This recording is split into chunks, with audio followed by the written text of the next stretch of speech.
पांचवें चरण के लिए आज मतदान डाले जा रहे हैं। 8 राज्यों के 49 लोकसभा सीट पर मतदान सुबह से शुरू है, तो वहीं कितने भी वीआईपी सीटों पर भी आज मतदान हो रहा है, तो वहीं 9 जो केंद्र में मंत्री हैं उन लोग का भी आज किस्मत दांव पे लगा हुआ है। आइए बात करते हैं। नमस्कार, मेरा नाम विश्वजीत कुमार और आप देख रहे हैं वाक फॉर इंडिया न्यूज।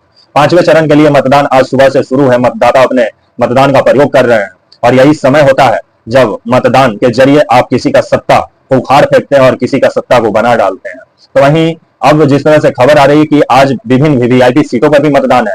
आज आपकी रायबरेली में भी मतदान है, जहां से राहुल गांधी चुनावी मैदान में है। आपकी वहां से बीजेपी दिनेश प्रताप सिंह को उम्मीदवार बनाई हुई है। तो वहीं अमेठी में भी आज मतदान है, जहां केएल शर्मा, किशोरी लाल शर्मा को बीजेपी कांग्रेस पार्टी उम्मीदवार बनाई हुई है और बीजेपी स्मृति ईरानी को उम्मीदवार बनाई हुई है। तो देखने वाली बात होगी कि रायबरेली में कौन जीतता है और अमेठी में कौन जीतता है। तो वहीं आज सारंग छपरा लोकसभा सीट पर भी आज मतदान हो रहा है और वहां पे आपकी जो लालू प्रसाद की बेटी है रोहिणी आचार्य, वो चुनावी मैदान में है। तो वहीं आपके राजीव प्रताप रूढ़ी जो पायलट साहब हैं, इनको बीजेपी वहां से टिकट दी हुई है और पिछला बार भी सांसद रहे हैं राजीव प्रताप रूढ़ी। तो देखने वाली बात होगी कि राजीव प्रताप रूढ़ी को रोहिणी आचार्य हराने में कामयाब होती है कि नहीं, ये आने वाला समय बताएगा। लेकिन वहीं मोदी जी एनडीटीवी को इंटरव्यू दिए हैं। जिस तरह से मतलब कल हम देखे थे टीवी पर मोदी जी को एनडीटीवी के साथ बैठे हुए और एनडीटीवी को इंटरव्यू देते हुए। लेकिन मोदी जी जब तक आपके रवीश कुमार थे तब तक एनडीटीवी तो छोड़ दीजिए, एनडीटीवी का माइक देख के बीजेपी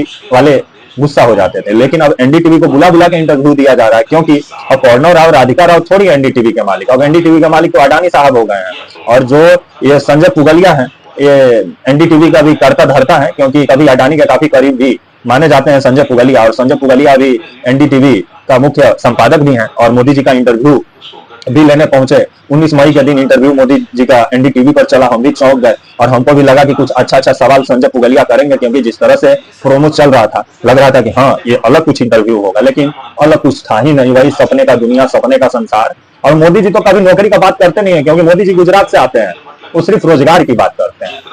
कभी भी अगर कुछ लोग हमसे पूछ रहे थे, मैं हमको मेल किए कि अगर आपको मोदी जी का इंटरव्यू लेने का मौका मिलता तो आप क्या क्या सवाल करते। मेरा पहला सवाल होता, मोदी जी आप मणिपुर पे कब बोलिएगा। और मेरा दूसरा सवाल होता कि आप जो 400 के पार करने में लगे हुए हैं, तो 400 आप ही जीत लीजिएगा, तो बाकी लोग तो ढोल नहीं बजाएगा, वो लोग भी तो मेहनत कर रहे हैं।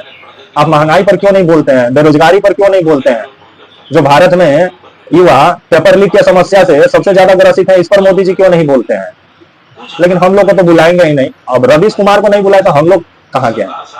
रवीश कुमार साहब जो है वो एनडीटीवी में जब तक थे तब तक मोदी जी लड़का माइक देख के चिढ़ जाते थे। जैसे सांड कैसे लाल कपड़ा दिखा दो तो एकदम सिंह लगाने के लिए बेचैन हो जाता है, वैसा ही मोदी जी भी बेचैन हो जाते थे। अब जब से अडानी साहब कब्जा किए हैं तब से कोई फर्क नहीं, क्योंकि अब मोदी जी के लायक अब चैनल हो गया है। पहले सवाल करने वाला चैनल था एनडीटीवी। देखिए हिंदुस्तान में भी विज्ञापन छपा है एनडीटीवी का। हाँ एनडीटीवी, क्योंकि वो मोदी जी से बहुत बड़ा इंटरव्यू लिया, जनता से जुड़ा हुआ सवाल किया। ये जान लीजिए, ये जितना इलेक्ट्रॉनिक मीडिया है उस पर कॉर्पोरेट घराने का कब्जा हो गया। अडानी अंबानी जैसे कॉर्पोरेट घराने हैं ना, उन लोग का कब्जा है। इसलिए अब टीवी में आपका गांव देहात नहीं दिखाई देता है। गाय भैंस का खेत में काम करते हुए आपके मजदूर अब नहीं दिखते हैं टीवी पे, क्योंकि ये जो न्यूज चैनल है। और अब जो आने वाले समय में अगर इसी तरह रहा तो जो गांवों से पहचान होती थी भारत की, वो टेलीविजन से गांव भी गायब हो जाएंगे। इस पर सोचना चाहिए और जनता को सोचना चाहिए कि आपका मुद्दा उठाने वाले कितने परसेंट मीडिया हाउसेस में लोग बैठे हुए हैं। सब पूंजीपतियों को बचाने के लिए ये सब मीडिया हाउसेस खोला हुआ है, अपना कुकर्म छुपाने के लिए।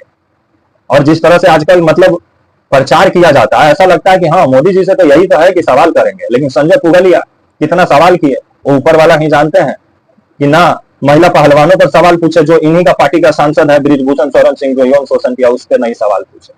सिर्फ सपनों का संसार पे सवाल हुआ ना। इसे ही कहा जाता है गोदी मीडिया। जो हम नहीं बोलते हैं, ये हमारे जो रवीश कुमार जी हैं वो बोलते हैं। क्योंकि रवीश कुमार जब तक एनडीटीवी में थे तब तक हम यही रात भर सोचे कि मतलब कमाल हो गया एनडीटीवी पर मोदी जी, वो भी रवीश कुमार के जाने के बाद, आपके संकेत उपाध्याय के जाने के बाद। क्योंकि ये सब रहते तो थोड़ा सवाल कर देते ना, तो सवाल कर देते तो मोदी जी अनकंफर्टेबल हो जाते। इससे समझिए। तब तक के लिए आप मुझे इजाजत दीजिए और आप हमारे channel walk for India news को प्लीज लाइक और सब्सक्राइब और शेयर करना ना भूलें। तब तक के लिए नमस्कार, जय हिंद, वंदे मातरम।